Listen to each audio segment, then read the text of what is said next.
Entonces, indicaba de que los riesgos, bueno, evaluar los riesgos dentro de una empresa es importante por el hecho de que nos va a ayudar a determinar qué enfoque vamos a dar a la auditoría.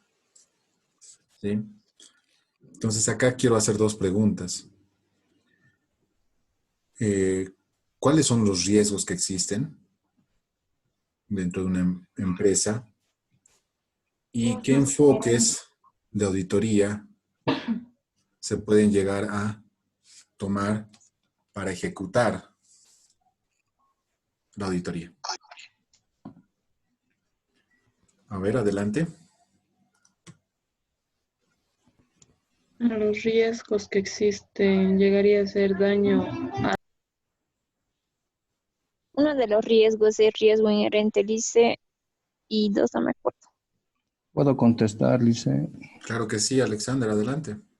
Tenemos tres riesgos dentro de los riesgos de auditoría que son el inherente, el de control y el de detección. Exacto. Son estos tres riesgos, señores, que pueden existir a lo largo del procedimiento de auditoría, ¿no? Ahora, ¿cómo se diferencia uno de otro? ¿Y por qué es importante para determinar el enfoque de auditoría? Y vuelvo a repetir, todo esto que estamos hablando les va a servir para su trabajo final, porque ustedes tienen que determinar a través de encuestas, a través del análisis de estados financieros, análisis vertical, análisis horizontal, análisis de cocientes, tienen que determinar el alcance de la auditoría, ¿no? Y determinar qué tipo de riesgos existen y cómo se han identificado estos riesgos, cómo se miden estos riesgos. Entonces, los riesgos, señores, para que se comprenda, pues se distinguen uno de otro porque uno es, como su propio nombre lo indica, inherente, o sea, que puede suceder porque sí, o sea, porque puede suceder. No depende de nadie. No depende ni de la firma auditora que va a desarrollar el trabajo, ni depende de la empresa, ¿no? Y principalmente se puede deber a factores externos, ¿sí? Como por ejemplo este que se está desarrollando en todo el mundo, ¿no? Que es la crisis sanitaria. Entonces acá debemos entender que, por ejemplo, a raíz de esta crisis sanitaria, pues muchas empresas han quebrado, por ejemplo. Este es un riesgo totalmente inherente, o sea, eso no ha dependido de la empresa, no ha dependido de la empresa auditora, no, sino que ha sido algo que lamentablemente se ha suscitado en todo el mundo, ni siquiera solo en nuestro país. Otro riesgo inherente que podemos mencionar es el del año pasado, el de octubre, de noviembre, cuando pues hubo todo el problema, ¿no? Y lo mismo, ¿no? Ha habido empresas que lamentablemente han dejado de funcionar, no han percibido ingresos, no podían cubrir sus pasivos, etcétera. Entonces son riesgos a los cuales, o son riesgos que deben ser evaluados. Entonces, este riesgo inherente, pues, se puede suscitar en cualquier momento, en cualquier momento. Y pues, como auditores debemos ser capaces de identificarlos al momento de evaluar, obviamente, la información. El segundo riesgo, que tiene que ver con el riesgo de control, le pertenece específicamente a la empresa. Y acá, pues, los responsables son los operadores de la empresa. Y operadores me refiero a todos, en diferentes niveles, ¿no? Desde el gerente general hasta el conserje. ¿Cuándo se genera un riesgo de control? Cuando hay un fallo en los diferentes procedimientos. Y estos fallos, pues, van a hacer de que el riesgo sea mayor, o bueno, el impacto sobre ese riesgo sea mayor y afecte de forma significativa a la empresa, ¿no? Desde el hecho de, por ejemplo, no contratar un seguro, ¿sí? Eso ya es un riesgo de control, porque debería haber un seguro como, por ejemplo, para robos. Resulta que se han entrado a robar a tu empresa, ya. ¿Riesgo inherente? Sí. pero ahí no debería haber riesgo de control porque la empresa debería haber contratado un seguro. Lamentablemente no lo hizo. Entonces, además del riesgo inherente, porque se te entran a robar, hay un riesgo de control porque lamentablemente no se contrató un seguro para evitar ese tipo de riesgos, ¿no? Un ejemplo sencillo. Entonces, ese tipo de riesgos también deben ser analizados al momento de planificar. Seguimos en la etapa de planificación, por si acaso. Ahora, acá es importante también señalar el siguiente riesgo que sí le pertenece a la firma auditora o a los encargados de ejecutar la auditoría. Y es el de detección. Y esto va a depender de los procedimientos que se tomen al momento de revisar la documentación. O sea, yo puedo tener problemas porque de repente, por la magnitud, por el volumen de documentación, yo no puedo percibir algún registro erróneo, alguna distorsión de la información, alguna distorsión de los datos, etc. Entonces, de repente son, no sé, 200 carpetas. O sea, ¿ustedes creen que en un trabajo de auditoría es objetivo, es eficiente revisar las 200 carpetas con N documentación? Les pregunto. No, Lince, ¿por qué no No, logra alcanzarlo? Exacto. Entonces, acá también tenemos que hablar de otro término, que son las muestras de auditoría. Nuevamente nos referimos al alcance, porque justamente al determinar el alcance también estamos determinando las muestras. Entonces, a mí puede ser como auditor, como proceso de auditoría, puede ser de que se omita ciertos o ciertas cantidades de documentos donde posiblemente haya una distorsión. Entonces, ahí es donde existe un riesgo de detección. ¿Por qué? Porque lamentablemente no ha habido, no la capacidad, sino lamentablemente de o fuera de la muestra establecida en el proceso de auditoría, no se ha podido identificar ese tipo de errores. Entonces, ese es un ejemplo de riesgo de detección. Cuando principalmente cuando el riesgo de control es bastante alto, quiero decir de que lamentablemente no existe control, y cuando me refiero a que no existe control, pues la empresa se maneja por sí sola, no hay manuales, no hay reglamentos, no hay procesos establecidos, ¿sí? El personal básicamente trabaja de forma, no sé, automática, por así decir. Entonces, ¿qué voy a hacer? Voy a seguir queriendo revisar procedimientos, voy a seguir queriendo buscar alguna información para verificar estos procedimientos. No vale la pena. ¿Por qué? Porque lamentablemente no existe control. Entonces me voy a recurrir o voy a enfocar mi trabajo a verificar los saldos.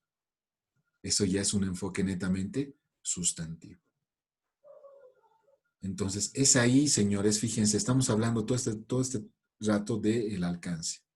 Y es ahí donde nosotros realmente podemos determinar el alcance. Y hemos hablado de varias cosas, riesgos, procedimientos, ¿sí? Muestras, análisis, encuestas, observación, ¿sí? Entre técnicas, entre procedimientos, para establecer el enfoque. Entonces, no por nada la planificación te abarca al menos el 35% del tiempo para una auditoría. O sea, es un tiempo considerable, ¿sí? Si nos vamos a desarrollar una auditoría en 100 días promedio, 35 días son para planificar. Y es justamente porque en la planificación, pues, se establecen los parámetros para poder ejecutar la auditoría. ¿Sí? Entonces, no nos olviden de esta palabra, NOA, ¿no? Naturaleza, objeto y alcance. ¿Cuál es el fin de este NOA? ¿Y dónde desemboca, dónde concluye? En el MPA. ¿Sí? Entonces, el MPA es un documento en el cual se resumen toda la planificación misma y cómo ésta va a desarrollarse en el proceso de ejecución, en la segunda etapa. ¿Sí? Entonces, fíjense cuán importante es la planificación. Consultas hasta ahí. Dudas, consultas, observaciones, comentarios. Adelante.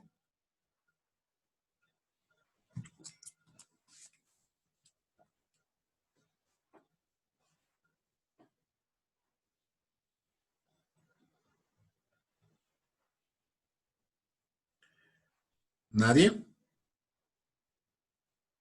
No le hice.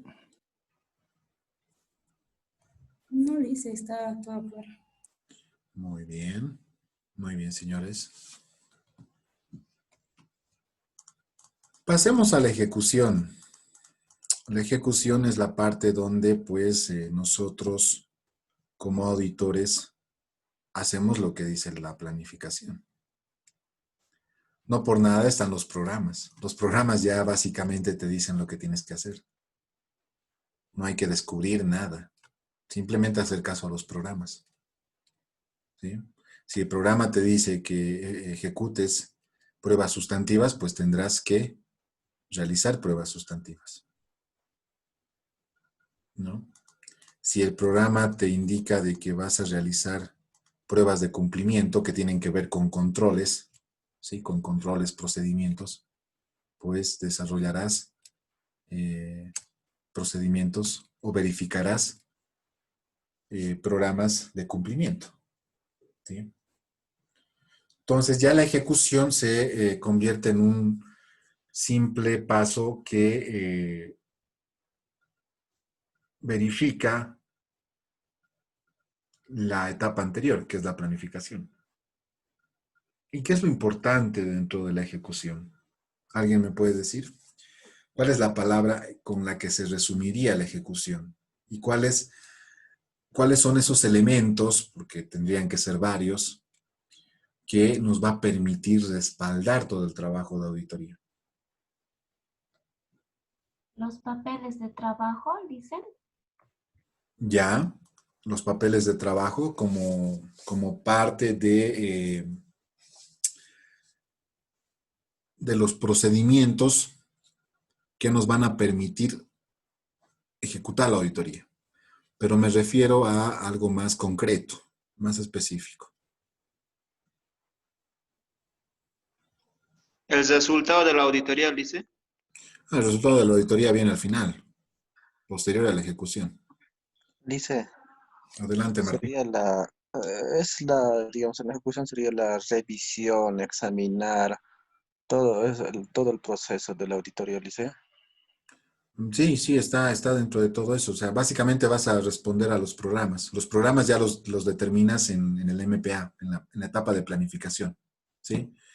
Y acá vamos a dividir, ¿no? Pueden haber programas de cumplimiento y pueden haber programas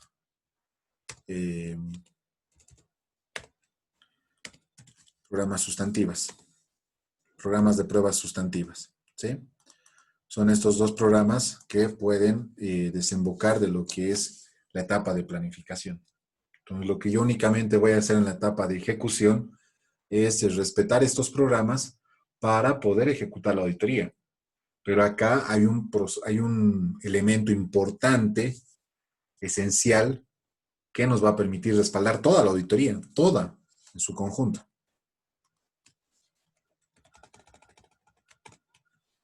Las planillas sumarias, las planillas subsumarias, Papeles de trabajo. las planillas analíticas, los papeles de Papeles trabajo, ¿le dicen? Son papeles de trabajo.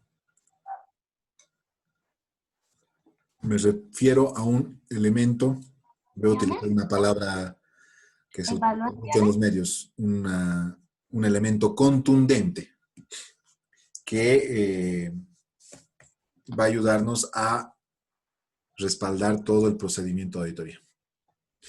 La documentación de Pruebas respaldo. de auditoría. Las evidencias, Lice. Ya va por ahí. Evidencias. Hallazgos. ¿Alguien dijo algo?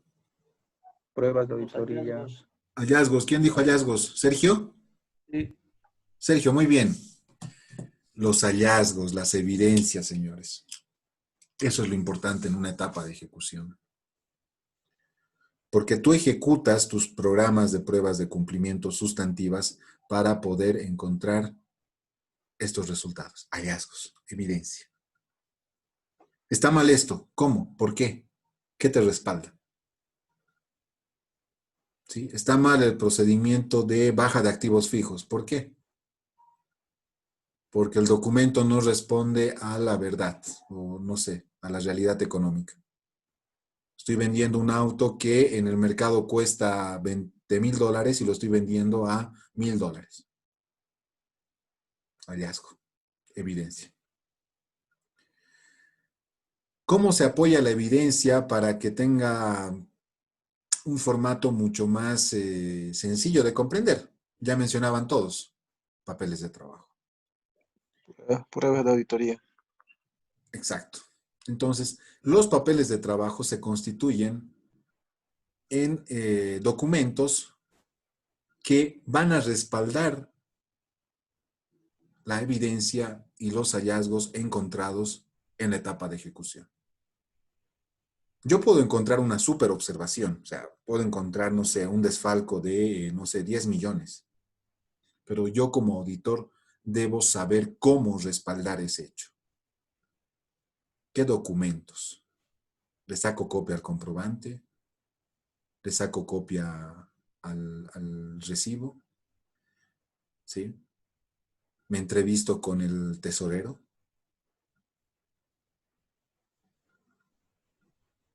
¿Cómo indago? ¿Cómo hago para que yo realmente como auditor me sienta satisfecho de que esa observación esté bien respaldada y no tenga problemas? Porque, ojo, no es observar por observar. Si yo no estoy seguro de lo que estoy observando, olvídate. Te van a deshacer en la reunión. Y el contador es capo para hacer eso. El contador no se va a dejar, el contador va a pelear. Va a decir, no, aquí hay algo que no está bien y que ustedes están equivocados. Y de verdad son así las reuniones. Entonces, cuando un hallazgo y una evidencia son suficientes, cuando se respalde con documentación relevante y significativa. ¿Sí? O sea, yo no tengo la necesidad de repente de fotocopiar todo el extracto. No sé, supónganse que son como 20 hojas. No. Tendré que buscar la parte donde está mi hallazgo. No hay necesidad de, por ejemplo, fotocopiar todo el comprobante diario. ¿Mm? Tendré que buscar específicamente el comprobante en donde se verifique que estos fondos han sido desviados. Es en esta etapa, señores, donde el auditor pues pone sobre la mesa toda su experiencia. ¿Sí? Y es donde el auditor empieza a encontrar cosas que de repente no encontraban otras personas, ¿no? Como por ejemplo el gerente administrativo, el propio contador, el auxiliar, el gerente general, ¿sí? Y es importante, y quiero hacer mucho énfasis porque realmente los papeles de trabajo, no es por nada que se aprende a manejar todos estos papeles de trabajo, tienen un porqué. Todos estos papeles de trabajo van a respaldar la siguiente etapa, la última etapa. Y si yo no respaldo de forma correcta, de forma coherente, razonable, objetiva, cuidadosa, este tipo de observaciones, lamentablemente, no voy a poder respaldar bien mi informe de auditoría. ¿Sí? Entonces, no nos olvidemos. 2 palabras, 3 quizás, de lo que son los hallazgos.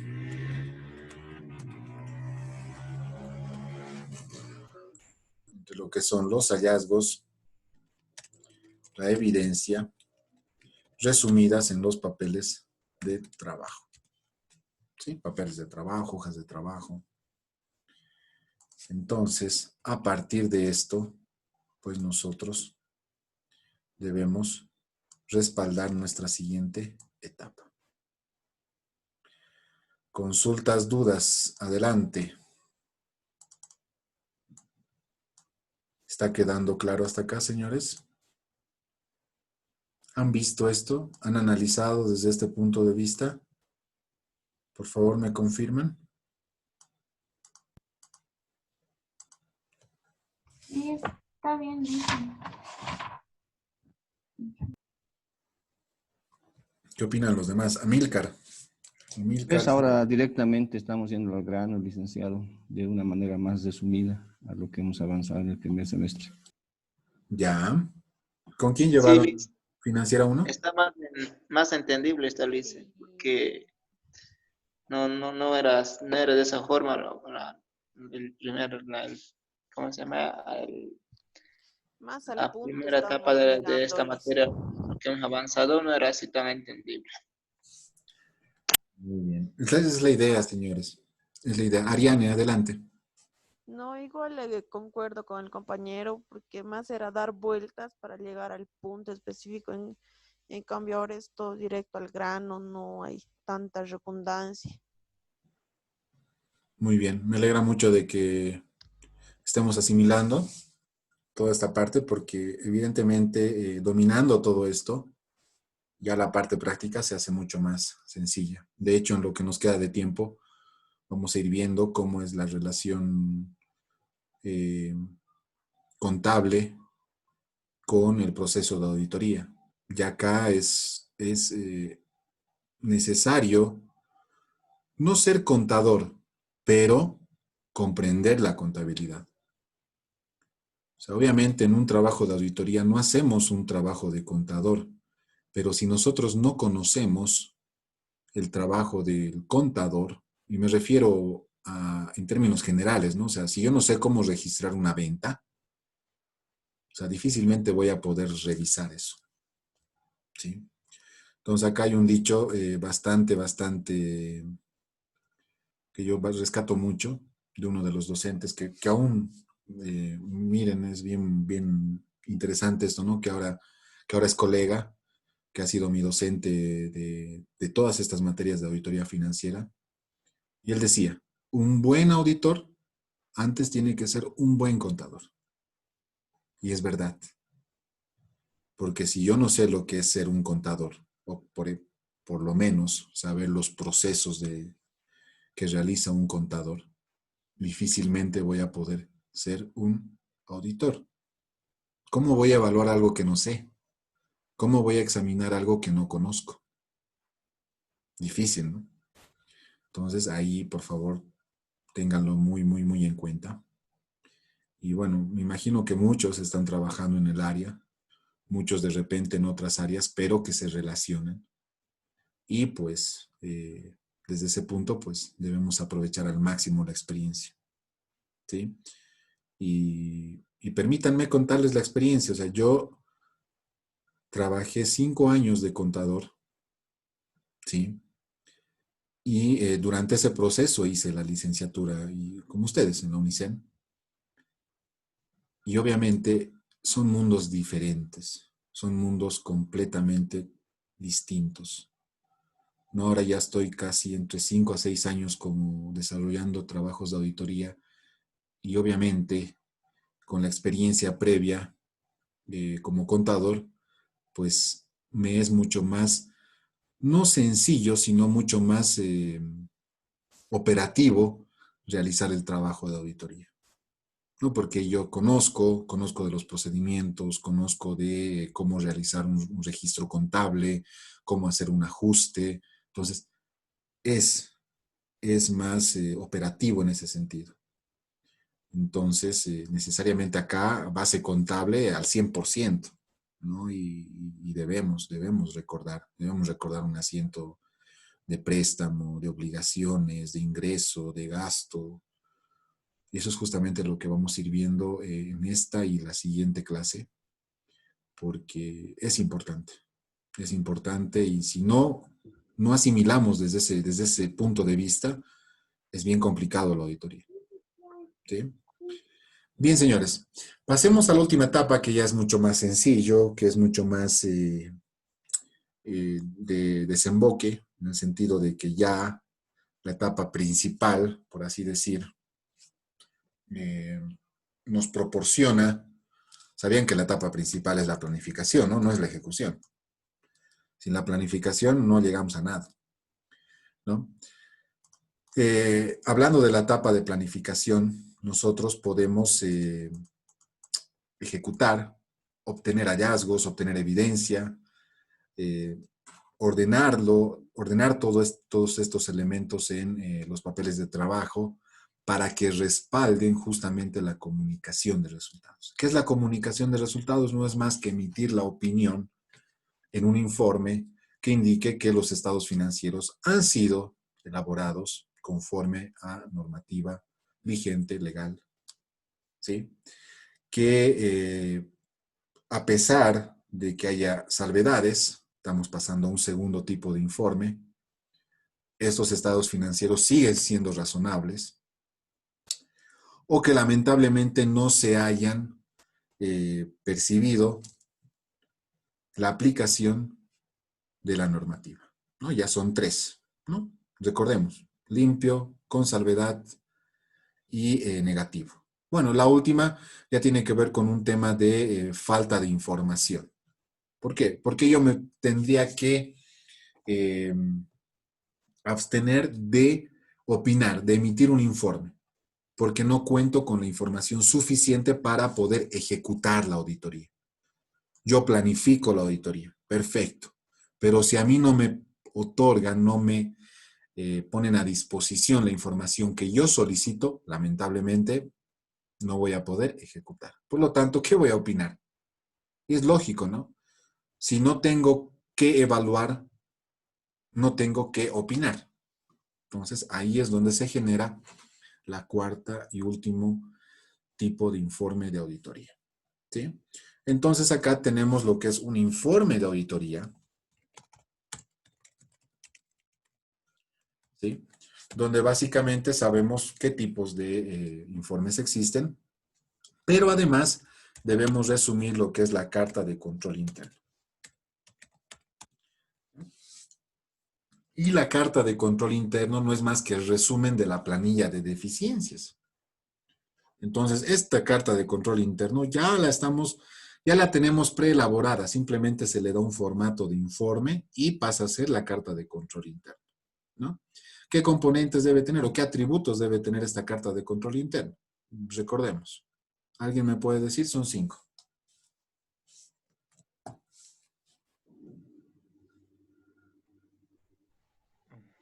Licenciado, custodia, autorización, registro, exactitud, legalidad y segregación de funciones.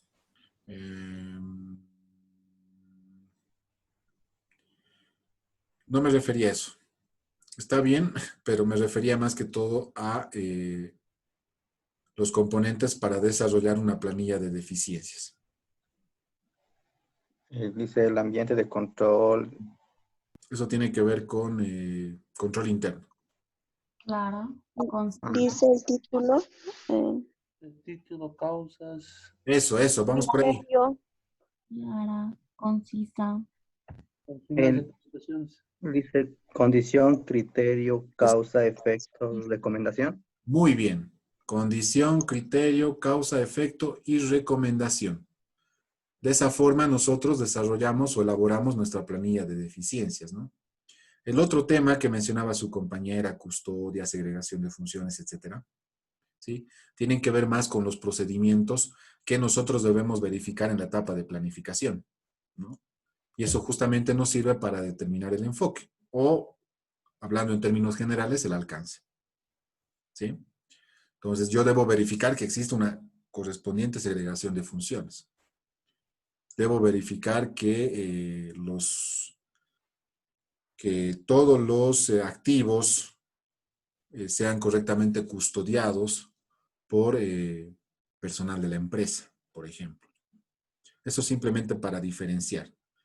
Cuando me refiero a la carta de control interno, me refiero a estos elementos que nos van a ayudar a realizar nuestro informe de forma ordenada y de forma secuente con lo sucedido, ¿no? ¿Qué es lo primero que tengo que resumir o que tengo que informar? ¿Sí? ¿Qué es lo primero?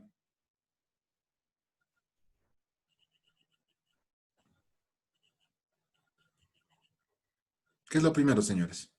La condición. ¿Qué es lo que ha sucedido? ¿Qué es lo que ha pasado? ¿Qué es lo que estoy observando? ¿Sí? El criterio. El criterio tiene que ver con el marco normativo. ¿Cómo establece el marco normativo ese procedimiento? Sí, y acá podemos mencionar marco normativo genérico, específico, intermedio, pero que respalde la observación, la causa. ¿Por qué ha sucedido? ¿Qué es lo que ha causado ese hecho? La consecuencia. ¿Cuál es el daño? ¿Cuál es el efecto? ¿Es económico? ¿Es procedimental? ¿Es netamente administrativo? Y por último, la recomendación. ¿Qué es lo que puedo yo como auditoría recomendar para que ese hecho no se vuelva a suscitar? Entonces, fíjense, señores, que una carta de control interno nos va a desarrollar en ese orden todas las observaciones, todos los hallazgos encontrados. ¿Sí? ¿Por qué es importante el informe de control interno? No siempre podemos nosotros, de hecho, estamos bajo las NIAs ahora para realizar el informe de auditoría. Nosotros no podríamos añadir dentro del informe de auditoría todos estos puntos que de repente son menos significativos en relación al alcance propio de la auditoría. ¿Sí?